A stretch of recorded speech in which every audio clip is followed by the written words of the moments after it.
This is the Thompson Cast. I am Mel Thompson. An opportunity is emerging for increased direct foreign investment and business deals in Russia. The U.S. Senate Finance Committee has approved a bill that would give Russian goods the same low tariffs as exports from other nations, ending restrictions that were put in place during the Cold War. This was an essential part of easing Russia into the WTO, or the World Trade Organization, where the U.S. will have more influence over it in respect to trade issues. Clearly, the Senate action was in response to Russia's parliament giving final legislative approval to the agreement that obligates Russia to cap some tariffs and take other action in return for being allowed to join the World Trade Organization. One need only realize that the doors were closed due to political tensions that had nothing to do with trade or business. The Cold War was an excuse to make business and trade difficult.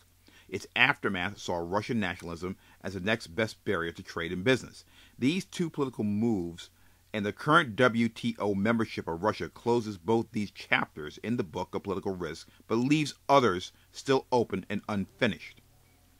Low barriers to exports and trade are the result of lower political risk. By engaging Russia, the U.S. and others have always been able to get something that they want in return for Russian cooperation in other areas. By not engaging them, there was always more of a political risk because no one was actually communicating directly.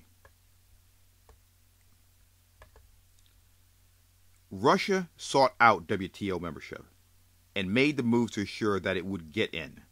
Now that this is a reality, it will be substantially easier to assure compliance with trade policies now that Russia has more to lose than just money in a bilateral dispute with the United States.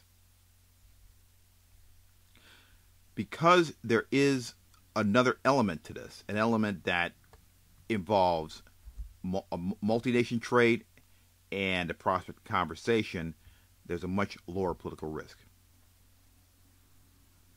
However, this does not eliminate any political risk with Russia. It only lowers them. In particular, it does not address corruption, which must be taken head on by President Putin.